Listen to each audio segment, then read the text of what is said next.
Hi guys, it's Angie with Fun Endeavors Tie-Dye Lab. Today I'm doing Northern Lights and Undertow from Dalula Company. These are a couple more of the shirts that I'm trying with the new Dalula Company dyes. Let's start out with the Northern Lights. So if you watch some of my videos, you know that one of my favorite designs to do to showcase the color splits of a dye is an incline twist. So that's what I'm going to do on both of these shirts. I'm doing incline twists. And I thought, let's just mix it up a little bit. I'm going to do the Northern Lights shirt, which I'm working on now. I'm going to twist the shirt starting from the corner hem. So I'm going to grab that one corner of the hem and just begin to twist the shirt.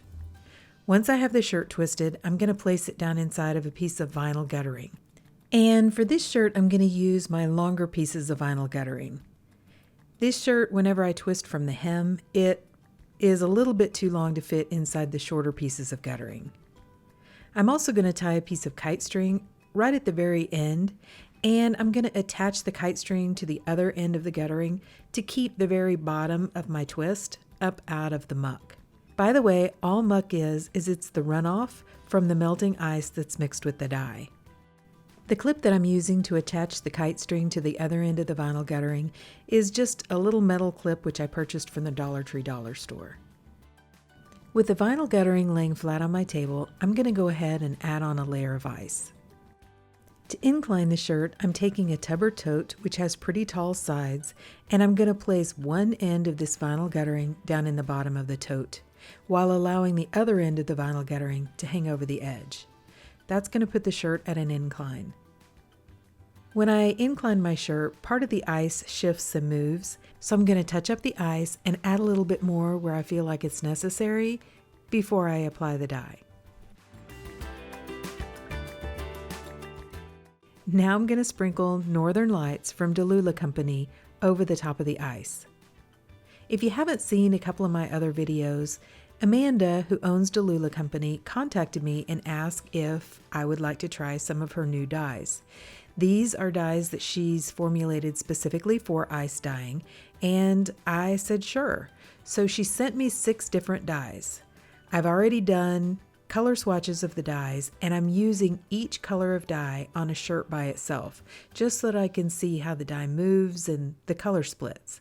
So this is Northern Lights, and I'm getting ready to do Undertow in just a few moments. Now I'm going to add an additional sprinkle of soda ash over the top of the dye, and then place the shirt aside and allow the ice to melt. I've included a few process photos so that you can see what the shirt looked like as the ice was melting.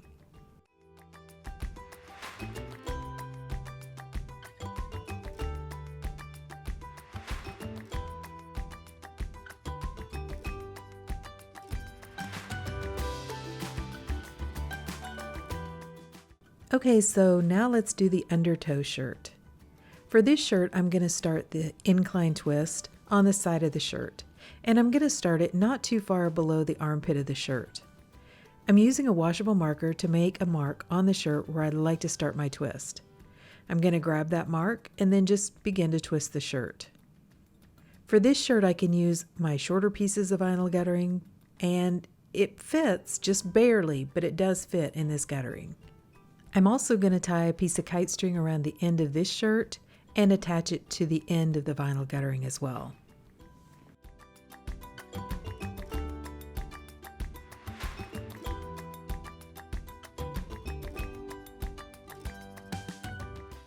I'm going to repeat the same process that I did with the last shirt.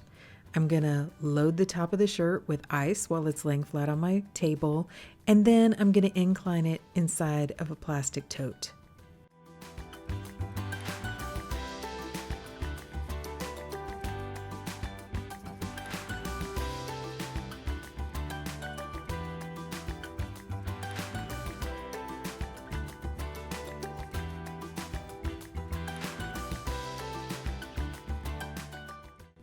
Now I'm going to sprinkle the Undertow from Dalula Company over the top of the ice, and then I'm going to add on some more dry soda ash. So one thing to remember when you do these incline twists, and I know on the other shirt you couldn't really see the top of the vinyl guttering because it was so long, but wherever your ice ends at the top, make sure you really hit that with some dye. Sometimes because it's way up there, the ice kind of slides down, and if you don't get enough dye at that part of the shirt, you'll kind of have a little white area right where your twist begins. So I try to add a little additional dye right up at the very top of the shirt.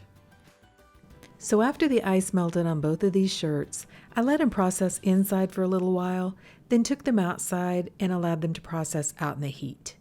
I didn't leave them outside for a really long time because it was pretty hot and I didn't want them to dry out.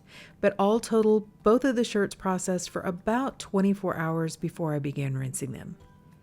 And I rinsed them the same way. I took them to my utility sink, took off the piece of string that I'd tied around the end, and I began rinsing them in cold water to rinse out the soda ash. Then I warmed the water up to hot, and I continued rinsing in hot water to rinse out the excess dye that didn't bond with the fabric. Then, like normal, I went ahead and soaked the shirts. I added some really hot water to my utility sink, a little bit of Blue Dawn dish detergent, and allowed the shirts to soak. When the water cooled off, I changed it out, and I continued that soaking process until my water was remaining almost clear. Then I put the shirts, along with some Dharma's professional textile detergent, into my washing machine, and I washed them using a hot water cycle. Okay, so I've washed, dried, and ironed the shirts, and let's see what these colors look like. Okay, so here's the Northern Lights. And I've included a photo of the shirt along with my color swatch, just kind of so that you can see how accurate my color swatch was. I love the color splits in this. I think it's really, really pretty. And one thing that I like about Amanda's website is out on the Dalula Co. website, she will tell what colors are in the dyes that she's made. So for Northern Light, she says that they consider it a heavy splitter, and it says you can see pinks, purples, teals, light green, grays, blacks, and shades of blue. I've included some close-ups so that you can see how the dye moved. I really like starting the twist down in the corner, and I do that quite a bit. The fun thing about this design is you can start your twist wherever you want to. You can start it at the shoulder, at the hem, at the side, just wherever. And the other cool thing about this design is as the dye flows down the shirt, it allows the splits to come out of the dye. So I think this one has some beautiful color splits. I love that teal. I love the different shades of purple and kind of magenta colors. Those are beautiful. The darker shades that are coming out. And I ended up with some really strange face in this shirt. I don't know if you guys can see it. I kind of think it looks like a praying mantis or like a Scooby-Doo type monster. I don't know. It's kind of goofy, but I think it looks kind of cool on the shirt. Pretty much like an alien to me. So overall, I really love this color. I think it's cool. I love the purple mixed with that seafoamy type teal color. Gorgeous. Okay, so now let's look at Undertow. According to the website, Undertow offers different shades of blues, some gray tones, different teals and greens, and some yellow tones. I really like this color too. I definitely get quite a few different shades of teal, a little bit of, say, seafoam green color, some blues. It's a really pretty color. And I like the dye movement on this one. The way I started that twist on the side. I don't know, I think up near the neck of the shirt, especially on the back, I think that dye movement is really cool. It almost looks like a stormy sea or something with the way the dye color splits mixed with the dye movement. I think it's a really cool effect. So the important thing to remember when you're dealing with any of these dyes that are intended especially for ice dyeing is that your shirt may not look exactly the same each time you use it. And that kind of goes for all of the dyes that you use for ice dyeing. The ones intended especially for ice dyeing just have a lot more colors in them, so there's a little bit more unpredictability with those. But that's kind of one of the fun things about ice dyeing is each shirt looks unique. You can try to make two shirts that look exactly the same, but when you ice dye them, they're not necessarily going to look exactly the same. So most of your shirts are going to be a one of a kind, because no matter how hard you try to make them look exactly the same, the ice, the rate of melt of the ice, the type of fabric, the dye flow, they're all going to look just a little bit different. So overall, I really like both of these colors. I think Northern Lights is beautiful. I think Undertow is beautiful. But what do you guys think about these colors? Please drop me some comments down below and let me know. And I've left a link down below in the description for this video to Amanda's website, dalulaco.com. She's located out in California, and you can find her on TikTok as well. And don't forget to check out my other videos showing some of her other colors.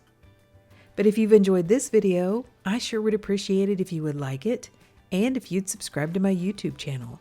If you'll hit the bell, you'll receive a notification whenever I upload a new video. Thank you all for watching, and I hope you have a great day.